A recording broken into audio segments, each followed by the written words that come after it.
Vamos fazer menção da leitura da Palavra de Deus, onde está inserido o tema, não é?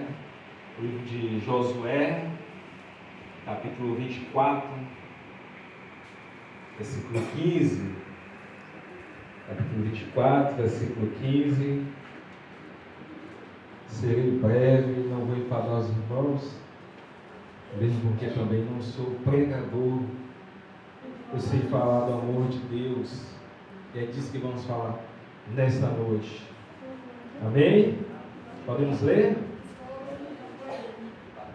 Escola dominical. Josué, capítulo 24, versículo 15. Josué 24, 15. Amém? Podemos ler? Glória a Deus.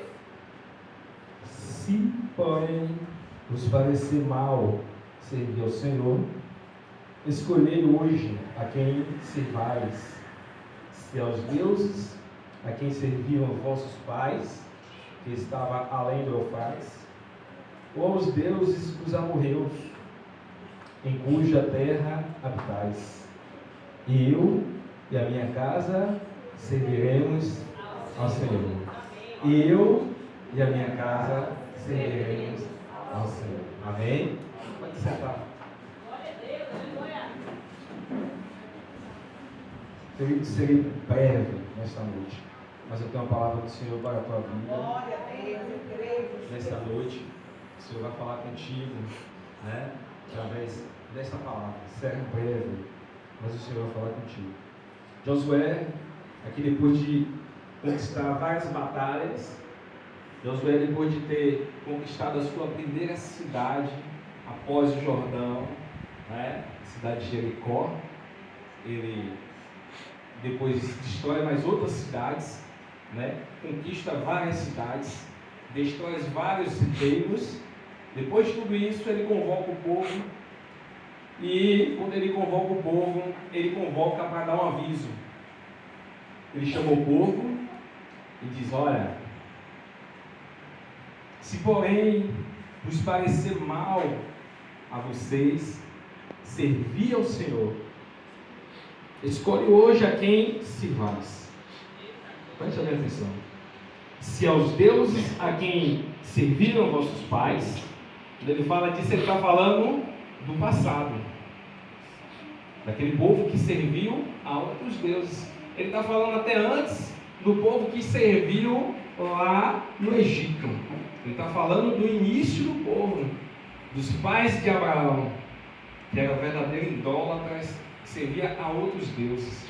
Ele está falando lá do passado. Ele está falando dos pais. Ou se vocês vão servir aos deuses dos amorreus, que eram os deuses da terra que eles estavam vivendo naquele momento.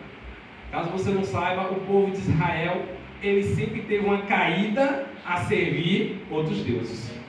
Mesmo ele conhecendo a Deus, quem era Jeová, de tudo que Deus já tinha feito na vida deles, desde o início da saída do Egito, até atravessar o Jordão, até ganhar todas as batalhas, conquistar todas as cidades. Eles estavam livres de guerras, estavam agora cocheando em dois pensamentos. O povo de Israel, ele sempre tinha uma tendência a cair. Mas por quê? Porque existiam origens do passado deles. Se você observar, depois que o povo atravessa o Mar Vermelho, pouco tempo depois Moisés sobe 40 dias só, gente. Passaram só 40 dias sem seu líder. Quando Moisés desce do Sinai, o que acontece? O povo estava adorando um bezerro. O povo sempre tinha uma caída por adoração, em querer apalpar aquilo que ele queria adorar, né? Em tornar matéria aquilo que ele queria adorar. Então Josué pergunta ao povo: e aí, a quem vós servirem? Servirão a quem? A Deus? Ou servirão aos deuses dessa terra? Se você continuar lendo aqui, você vai ver que o povo vai dizer que nunca nos aconteça isso, que deixamos de servir ao Senhor, que isso nunca venha a acontecer. Nesta noite irei falar sobre alguns exemplos na Bíblia de famílias que serviam ao Senhor. Aleluia. E começando a falar, vamos usar como exemplo a vida do rei Ezequias. Ezequias, ele foi um rei que restaurou Israel. Ele restaurou Judá. Ezequias, ele se encontra, quando ele começa a reinar, né? O povo estava de novo voltado à idolatria. O que é que ele faz? Ele vai lá, sobe nos lugares altos, destrói todos os altares. Ele vai lá no templo, tira todos os ídolos que tinham se colocado. Ele convoca o povo a jejuar. Ele convoca o povo a buscar o Senhor. Ele trouxe um verdadeiro avivamento na casa de Deus. Ele trouxe restauração ao povo. Quem foi Ezequias? Um homem que ele orava e o Senhor respondia. Ezequias, ele tinha uma grande amizade com Deus. Quando ele falava, Deus ouvia e Deus respondia. Um exemplo disso é quando o Isaías vai lá, ele diz: olha, rei, põe a tua casa em ordem, porque certamente morrerás e não viverás. E naquele mesmo momento ele vira o seu rosto para a parede e ora ao Senhor. Ele pede ao Senhor que lembre de tudo que ele tinha feito no ano passado. Ele estava falando disso, de quando ele voltou o povo a adorar a Deus. E ele em família adorou a Deus. Mas esqueceu que quando Deus disse: olha, vai, coloca a tua casa em ordem. A casa estava bagunçada. Mas e o reino? Estava uma bênção, todos servindo a Deus. Eu trago como exemplo para nossas vidas. Para adorarmos a Deus em família, servirmos em família, nosso primeiro campo missionário é a nossa família. Precisamos ter a certeza que está indo tudo bem. Em algum momento precisamos parar para consertar, parar para ajeitar tudo. Porque tem que ter uma balança, já foi falado de balança aqui. Tem que estar tudo alinhado, irmãos. Não adianta eu estar em casa uma bênção e aqui na igreja está toda atrapalhada. Não adianta eu estar aqui na igreja uma bênção e em casa está atribulado. Não vai adiantar. Não adianta. Quando Deus, ele cria a família, quando Deus cria o homem e a mulher, quando ele gera uma família, é porque ele tinha um propósito na família. A gente fala que a salvação é individual, mas o propósito da família é a família ser salva. Quando Deus, ele chama Noé, diz assim: ó Noé, faz uma arca. E vai lá para o povo. Noé conseguiu ganhar o povo? Não. Mas a sua família. O propósito de Deus sempre é a família. Quando Deus chama Abraão sai da tua parentela. Abraão saiu sozinho? O propósito era a família. Quando Jacó, ele sai de lá de Labão, com as suas duas esposas, ele sai com a sua família. Ele não deixa ela lá. O propósito de Deus sempre foi família. Aleluia! E o apóstolo Paulo, ele escrevendo em 1 Coríntios, capítulo 9, versículo 5, ele vai dizer que os discípulos iam fazer a obra com suas esposas. Ele questiona por que ele e Barnabé não podia. Ele deixa entender que até no Novo Testamento, quando os apóstolos iam, com o desmão de Jesus, se você quiser ler, pode ler, 1 Coríntios 5, 9. Se você for ver, 9, versículo 5, você vai ver que os discípulos também iam fazer a obra em família. O propósito de Deus sempre foi família. Quando Pedro vai à casa de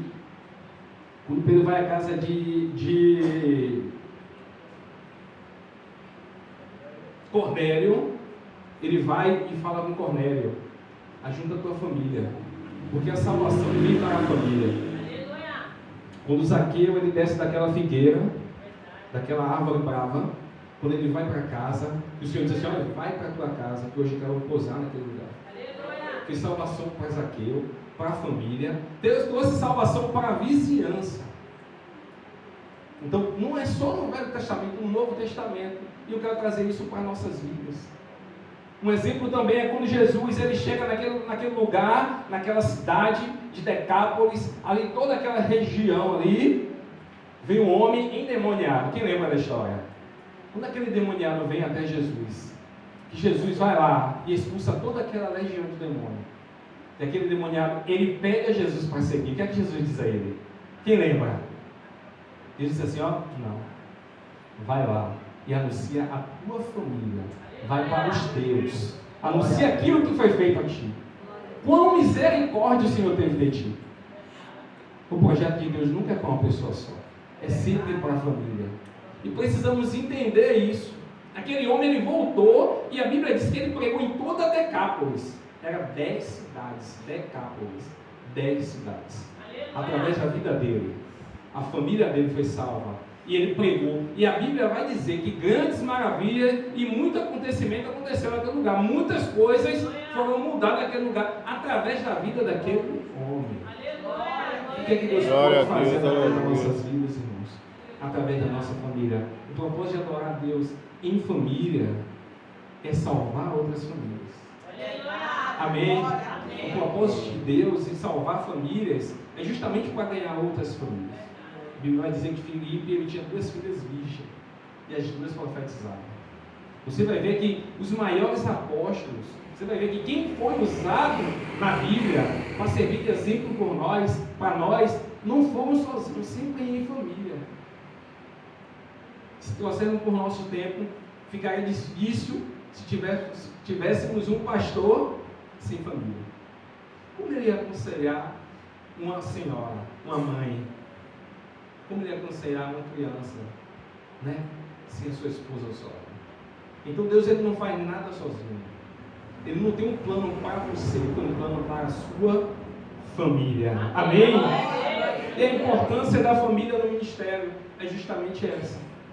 Quando sua família está junto com você, você se torna mais forte. Porque quando você fraquejar, tua esposa vai estar do lado. Quando tua esposa fraquejar, você vai estar do lado. A Bíblia vai dizer que o mais forte sustenta o mais fraco. Não é assim? Então, na família, para haver uma concordância, para que os dois estejam juntos na obra, tem que ter uma concordância. Né? Se o esposo trabalha na obra e a mulher não, fica puxado. É um peso em 2 medidas. Né? Fica puxado. Então, é importante que você se dedique à obra. Eu estou falando de esposa e esposa porque tem muitos casados aqui. A maioria são casados. Né? Então, se você quer servir ao Senhor em família, comece a você mesmo a se entregar. Eu aprendi há muito tempo que quando a gente se casa, quando a gente quer criar, né, uma família, quando o homem se junta com a mulher para criar uma família, na maioria das vezes ele quer casar para ser feliz, não é assim? Não é? A gente não casa para ser feliz? Não é assim? Eu vou casar para ser feliz, não é? A gente quer ter felicidade no nosso casamento, mas o pensamento deveria ser ao contrário. A gente tem que casar para fazer alguém feliz. E aquela pessoa que você vai casar, ela também vai te fazer feliz. E assim, um vai preencher o outro na sua dificuldade, na sua fraqueza. Quando você diz que quer casar para ser feliz, você vai ser egoísta. Porque em tudo que acontecer, você vai querer ter razão. Em tudo que acontecer dentro da família, você vai querer ter a razão daquilo. Você nunca vai estar errado. Você vai dizer que casou para ser feliz, está sendo infeliz. E essa concordância não vai haver no teu lado. Você que está preparando-se para casar, você lembra que você está casando para fazer alguém feliz. E o foco do teu casamento tem que ser servir ao Senhor. E servir ao Senhor com alegria e em família. Amém? Amém. Irmãos, quando eu estava entendendo esse texto, né, a respeito de servir ao Senhor em família, eu comecei a analisar os nossos dias. Né? A gente falou sobre a Bíblia, falou sobre o Velho Testamento, sobre o Novo Testamento e sobre nós. Como é que está sendo, né? Como é que está sendo a criação de filhos? Como é que estamos preparando a família para servir a Deus? Né? Ultimamente temos visto pais preparando filhos para o futuro secular, para ser um bom médico, para ser um advogado, né? Para ter uma condição boa. Não, isso não é pecado não. Mas precisamos conciliar as coisas. E na casa de Deus? Estamos preparando nossos filhos para ser alguma coisa na casa de Deus? Estamos preparando nossos filhos para ser a próxima geração de servos na casa de Deus? Salmo 128, versículo 6, a palavra de Deus vai dizer que se tu servir ao Senhor, temer a Ele e andar nos seus caminhos, você verá o filho dos teus filhos. Aleluia. E é muito lindo quando você vê uma família que ela serve ao Senhor e a sua geração também está no caminho servindo ao Senhor. A sua próxima geração também está servindo no caminho ao Senhor. O que é isso, irmão? Começou lá atrás. Eu tenho exemplo disso. Minha avó e meu avô paterno serviam ao Senhor. Abriram uma igreja em Salvador. E dessa igreja hoje é um mega templo. E deles vieram meus pais. E dos meus pais vieram eu e minha família. E de eu e minha família, eu tenho meus filhos. Que estamos trabalhando para lhes dar continuidade àquilo que foi começado lá há 3 gerações atrás. Mas para isso, irmão, tem que ter um desgaste.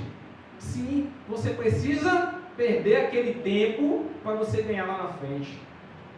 Infelizmente, como eu falei, estamos preparando nossos filhos, não para dar continuidade à obra, mas para serem felizes lá na frente com um bom emprego, com uma boa profissão. Precisamos conciliar as coisas. Às vezes queremos estar na igreja e que seja uma bênção, que tenham músicos, que tenham dirigentes, né? Hoje tem dirigentes, tem músicos, tem pastores, mas se não cuidarmos, não daremos continuidade no futuro. Sim, se pararmos para analisar a forma que estamos trabalhando hoje, não haverá gente para o futuro. Precisamos focar mais nas famílias, gente. Graças a Deus que aqui todo mês tem culto de família. Tem igreja que só tem culto de família uma vez, de 3 em 3 meses, e vai lá. E as famílias têm sido bombardeadas. E quando eu falo bombardeada, é uma guerra, meu irmão. Você não tem noção como o inimigo tem bombardeado as famílias. Ele não tem bombardeado a marido e a mulher, não. É os filhos. Sabe por quê? Porque eles sabem que para servir ao Senhor em família, ele bombardeia os menores, que são as próximas gerações. Porque cada dia que passa o Senhor, ele se aproxima. E nós estamos bem servindo a Deus, né? E nossos filhos, como será? Um dia o rei Ezequias recebeu uma visita de alguns representantes da Babilônia. Olha o que ele fez. Abriu as portas do seu palácio. Abriu as portas de onde guardava todo o ouro do palácio, todas as riquezas, tudo aquilo que seus pais tinham deixado como herança. E aqueles homens espiões vieram, observaram tudo, ficaram lá vários dias e depois foram embora. O profeta Isaías chega a ele e diz: Ezequias, é aqueles homens que vieram aqui. Ele disse: não, vieram da Babilônia, vieram me visitar. Grande erro você fez. Ele abriu as portas do palácio, ele mostrou tudo que tinha, mostrou as armas, mostrou as riquezas, ele fez tudo que não deveria fazer. E quando Isaías fala para ele, o profeta diz a ele: olha, assim diz o Senhor, todo o seu ouro, tudo que você tem, toda a riqueza do teu reinado será levada a Babilônia, e os seus filhos serão levados como escravos. Ainda digo mais, seus filhos serão eunucos. Você está entendendo aqui, irmão? Ó, os filhos deles serão escravos. A geração futura dele será escravo. A geração futura dele será eunuco. Não dará continuidade. Deus está dizendo que ia separar ali, acabou ali. Você sabe o que ele disse? Boa é a palavra do Senhor. Boa é esta palavra. Irmãos, neste momento, como eu falei de Ezequias, ele não tinha visão da continuidade da geração dele servir a Deus. Imagina que a família dele ia ser separada ali. A partir dele, não teria mais pessoas para adorar a Deus, para dar continuidade ao reinado dele como ele dava. Ele disse: boa é essa palavra. Precisamos pensar no futuro das nossas famílias. Como será? Quem estará aqui trabalhando na obra quando a gente for embora? Deve ter pessoas para dar continuidade. E viemos pensar nisso. O Senhor venha nos dar força e sabedoria para continuar trabalhando na obra do Senhor. E lembrarmos que precisamos trabalhar, não só nós servirmos ao Senhor, mas que as gerações futuras também continuem servindo ao Senhor. Amém? Que o Senhor fale mais aos nossos corações. Muitos seus irmãos, eu sou pregador. É muito difícil aceitar esse convite. Eu gosto muito de tocar. Mas a gente, um pouquinho que Deus nos dá, a gente tem que sempre dividir com os irmãos, né? Guarda essa palavra no teu coração. Lembra do futuro da igreja. Ela depende de você, né? Teus filhos, né? A próxima geração também precisa servir ao Senhor. Aleluia. Amém? Amém. Quando você diz assim, eu e minha casa serviremos ao Senhor. Lembre que é de geração em geração. Lembre que a promessa não é só a vocês. A promessa também é a vossos filhos. Quando o Senhor lançou a promessa lá através de Joel ao povo de Israel, ele diz assim, olha, e essa promessa é para os seus filhos. Porque seus filhos e vossas filhas profetizarão também. Aleluia. A promessa nunca é só para a pessoa, é para a família. E aí você lembra dos seus filhos e dos filhos dos teus filhos. Aleluia. Para servir também ao Senhor e família. Amém? Amém. Queria orar pela sua vida, queria orar pela sua família. Que o Senhor continue